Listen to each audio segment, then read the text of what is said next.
Dear students, good morning to all of you. I am Dr. Megha Singh appearing again for some new discussion in front of you.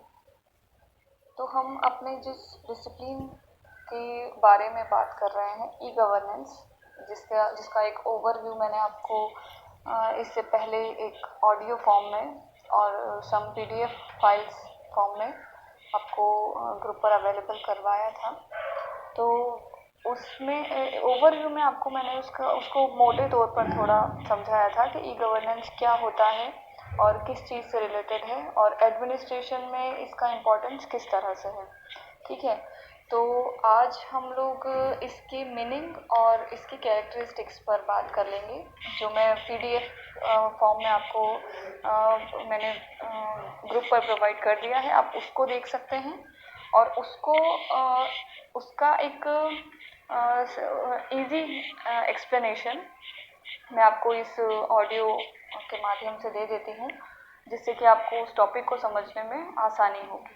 ठीक है, तो हम first unit में हम लोगों को क्या क्या देखना है, इसका मीनिंग देखना है, अर्थ, इसका कॉन्सेप्ट देखना है, अवधारणा, characteristics, evolution, models and transparency, है ना। इसका एक तरह से हमको देखना है कि किस तरह पारदर्शी व्यवस्था है। ठीक है, इवोल्यूशन, हमको इसका विकास देखना है ना। तो आज हम इसका अर्थ और इसकी विशेषताएं थोड़ा अच्छे से समझ लेते हैं कि ये क्या होता है।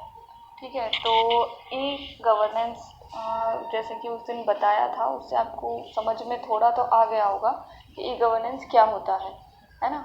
तो जैसे कि इसकी सिंपल वर्ड्स में मैंने उस दिन भी कहा था कि प्रशासन में अगर इंफॉर्मेशन टेक्नोलॉजी का इंटीग्रेटेड एक्सपेरिमेंट किया जाता है, एक समन्वित रूप में इसका प्रयोग किया जाता है, तो that is called e governance. ये सिंपल वर्ड्स में है। ठीक है, क्योंकि यहाँ हम लोक प्रशासन में इसको देख रहे हैं, तो लोक प्रशासन में हमें इसको प्रशासन के संदर्भ में देखना होगा, है ना। लेकिन इसका मतलब सिर्फ इतना ही नहीं है।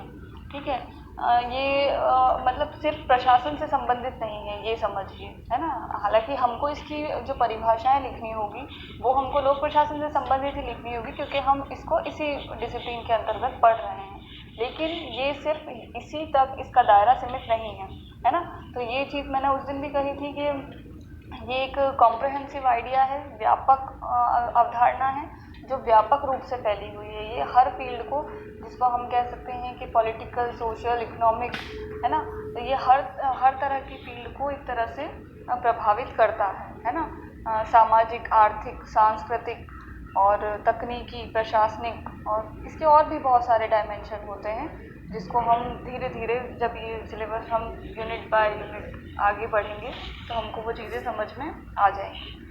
ठीक है, तो मैंने आपको इसका अर्थ, इसकी एक भूमिका, मैंने उस दिन बैकग्राउंड कह सकते हैं, मैंने वो बताया था कि किस तरह से ये 1969 में अमेरिकी रक्षा विभाग में, है ना, अमेरिकी डिफेंस डिपार्टमेंट में इसको एज लोकल एरिया नेटवर्क के रूप में शुरू किया गया, और उसके बाद किस तरह से ये एक्सपेंड होकर वर्ल्ड वाइड वेब के रूप में हमारे सामने आया, जो एक वाइड एरिया नेटवर्क के रूप में काम करता है।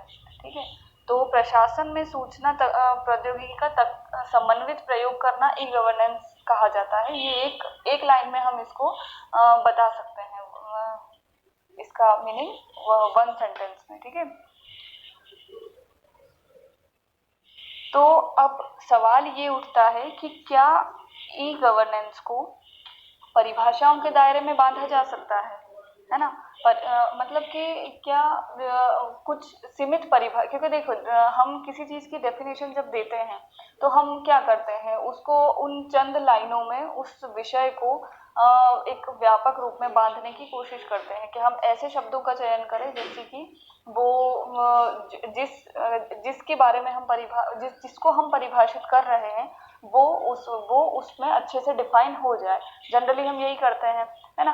तो यहाँ पे मेन सवाल ये उठ रहा है जब हम इसके अर्थ की बात करते हैं। इसका शाब्दिक अर्थ मैं आपको बता चुकी थी, है ना, कि e governance means electronic governance. ठीक है, इलेक्ट्रॉनिक मीन्स वो आप पहले ओवरव्यू जो दिया है मैंने, आप उसको सुन सकते हैं, उसमें ये चीज़ें, इसका शाब्दिक अर्थ जो है वो मैंने अच्छे से बता दिया है। ठीक है, तो अब हम इसके मीनिंग की बात करेंगे, अर्थ क्या है ई गवर्नेंस का ओवरऑल मीनिंग, है ना। तो जब हम इसके अर्थ पर जाते हैं तो सबसे पहला सवाल हमारे सामने ये आता है कि क्या ई गवर्नेंस को, ई शासन को परिभाषाओं के दायरे में बांधा जा सकता है, क्योंकि ये एक व्यापक धारणा है, व्यापक अवधारणा है ना, कॉम्प्रहेंसिव आइडिया है, जो केवल सरकारी तंत्र तक ही सीमित नहीं होता है ना, जो गवर्नमेंट सिस्टम तक ही सीमित नहीं होता है, उससे आगे जाकर भी इसका, जैसे मैंने बताया, इसके बहुत सारे आयाम हैं, political, social, cultural, technical, administrative, है ना। तो ये बहुत सारे इसके अलग अलग डायमेंशंस है, तो इसको हम केवल एक दायरे में नहीं बांध सकते। हम इसको ये नहीं देख सकते कि केवल ये प्रशासन से संबंधित है, वो इसका एक पार्ट हो सकता है ना, लेकिन सिर्फ वहीं तक सीमित हो ये ज़रूरी नहीं है। ठीक है, तो इसको हम जनरली इसको हम दो अर्थों में, अगर इसकी परिभाषा दी जाती है तो जनरली इसकी परिभाषाएं दो अर्थों में दी गई है, एक संकीर्ण अर्थ में और एक व्यापक अर्थ में, है ना। नैरो मीनिंग होता है इसका और एक कॉम्प्रहेंसिव मीनिंग, ब्रॉड, देख सकते हैं हम ब्रॉड मीनिंग में, है ना।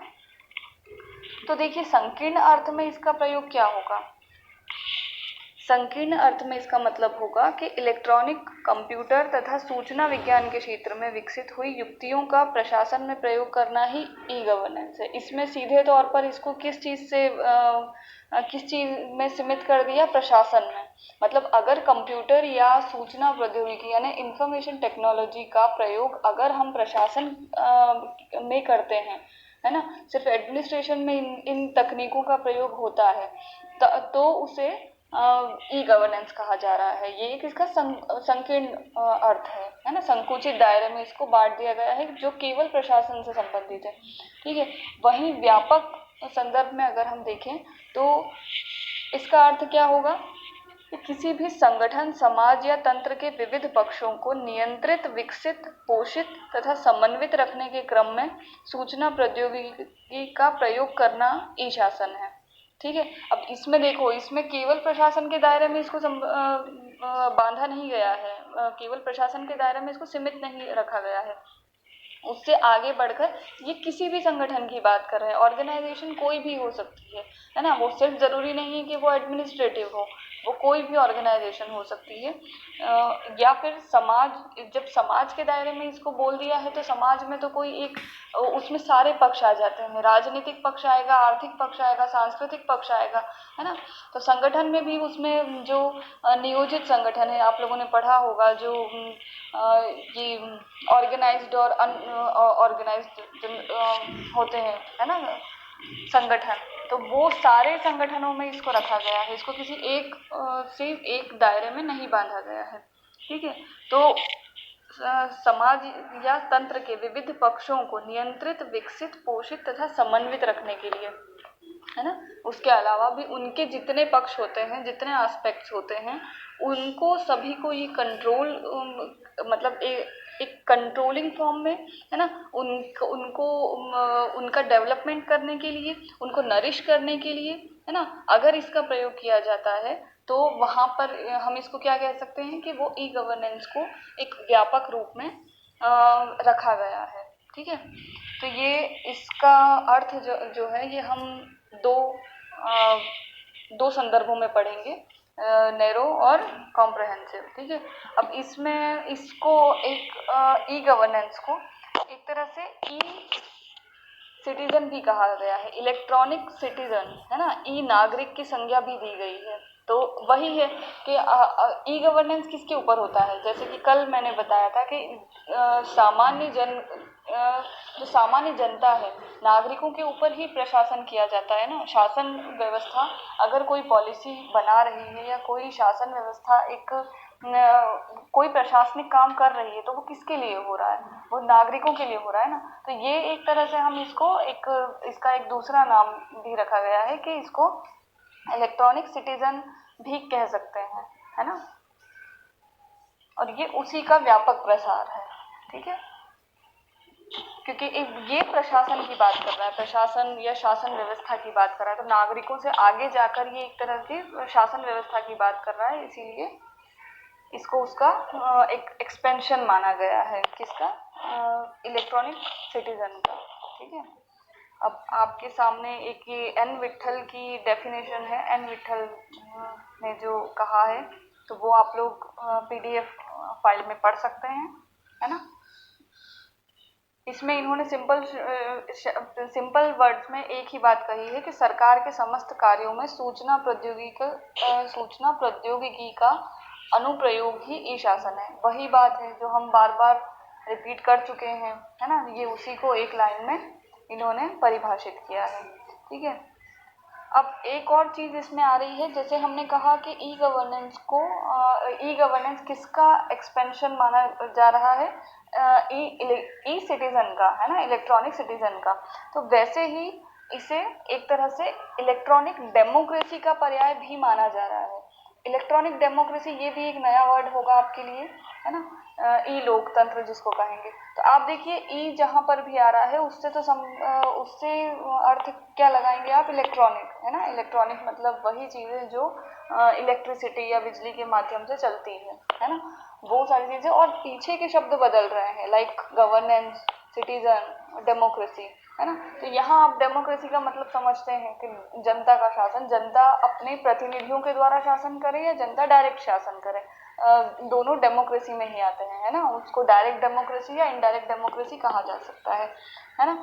तो यहाँ जो इलेक्ट्रॉनिक डेमोक्रेसी, ई लोकतंत्र की बात कही गई है, तो इसका अर्थ क्या लगाया गया है कि जनता द्वारा कंप्यूटर नेटवर्क का उपयोग करके चुनी गई ऐसी व्यवस्था जिसमें नागरिक अपनी पसंद की सरकार के माध्यम से शासन करते हैं, ठीक है। यानी कि जैसे हम एक तरह से कह सकते हैं कि ऑफलाइन शासन चल रहा है ना अभी, के अभी हम डायरेक्ट इस तरह से कोई कंप्यूटर नेटवर्क के माध्यम से तो हम अपने प्रतिनिधियों से बातचीत नहीं कर रहे हैं, लेकिन अभी आप देख रहे होंगे, आप सभी लोग, आप जो एंड्रॉयड यूज़ कर रहे हैं या आप लोग इंटरनेट यूज़ कर रहे हैं, कंप्यूटर यूज़ कर रहे हैं, तो आप लोगों की नज़र में कई बार आया होगा कि अलग अलग पोर्टल चले हैं, है ना। आप कोई भी चीज़, जैसे कल मैंने बताया था कि अगर पानी या बिजली का बिल आप ऑनलाइन पे कर रहे हैं, पहले क्या होता था, लंबी लाइन में खड़े रह के पे करते थे, लेकिन अब हम बहुत सारी ऐसी चीज़ें आजकल, जो टैक्सेशन का प्रोसेस हो गया है वो ऑनलाइन हो गया है। आप कोई भी काम है आप डिजिटली, आप सर्टिफिकेट ले सकते हैं डिजिटली, अपने डॉक्यूमेंट्स डिजिटली क्या सबमिट कर सकते हैं, और पूरा प्रोसेस गवर्नमेंट ने आज के टाइम में जो ये डिजिटल इंडिया का कॉन्सेप्ट चला है, वहाँ से ही, उससे पहले भी होता था, ऐसा नहीं है कि डिजिटल इंडिया का कॉन्सेप्ट चला उसके बाद ही ये सारी चीज़ें होने लगी, तो ये चीज़ें पहले भी होती थी, है ना। तो उसका तो ये क्या है कि एक तरह से जो जनता शासन कर रही है अपने प्रतिनिधियों के द्वारा, है ना, तो वो एक तरह से किस फॉर्म में आ गया है, वो डिजिटल फॉर्म में आता जा रहा है, अभी ये प्रोसेस चल रहा है ना, डिजिटल फॉर्म में आता जा रहा है। तो यहाँ से ये ई लोकतंत्र की शुरुआत मानी जा सकती है ना, कि एक तरह से जनता इलेक्ट्रॉनिक मीन्स के थ्रू अपना गवर्नेंस कर रही है ना, अपने प्रतिनिधियों के या रिप्रेजेंटेटिव्स के माध्यम से, ठीक है।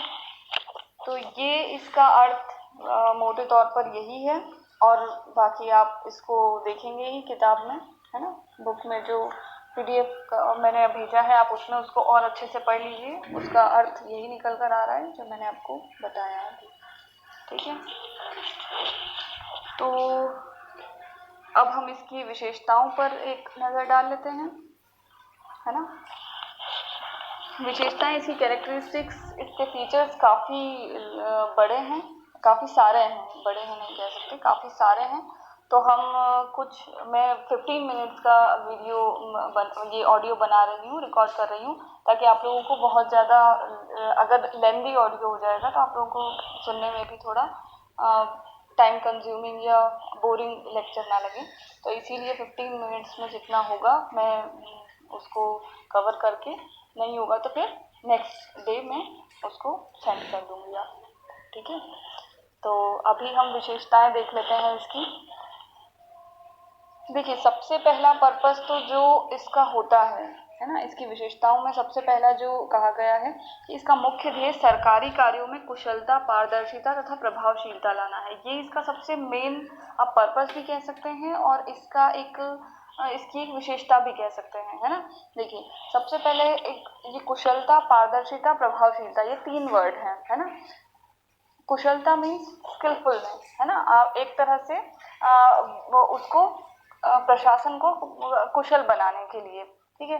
पारदर्शिता यानी एक तरह की ट्रांसपेरेंसी लाना कि जनता, बहुत सारी चीजें ऐसी हो जो जनता देख सके और समझ सके, मतलब एक पारदर्शिता हो प्रशासन और जनता के बीच में, ठीक है। तो यहाँ सिर्फ एक क्लिक की देर होती है और जनता को बहुत सी इंफॉर्मेशन मिल जाती है।